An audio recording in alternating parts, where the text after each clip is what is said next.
ఒకప్పుడు చిన్న సినిమా, పెద్ద సినిమా అనే తేడా లేకుండా విడుదలైన ప్రతి చిత్రాన్ని చూసి ఆనందించేవారు ప్రేక్షకులు.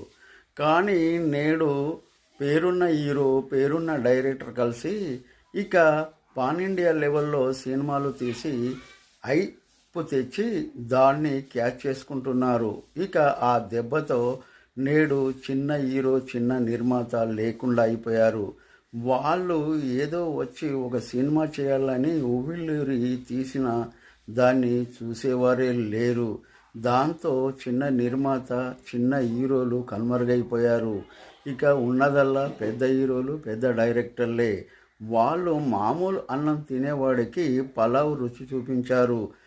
ఇక ప్రేక్షకులు నేడు పస్తున్నా పర్వాలేదు పలావ్ తినాలనే స్థాయికి ఎదిగారు. ఇదంతా ఎవరి వల్ల జరుగుతుందంటే పెద్ద హీరోలు, డైరెక్టర్ల వల్లనే జరుగుతుంది.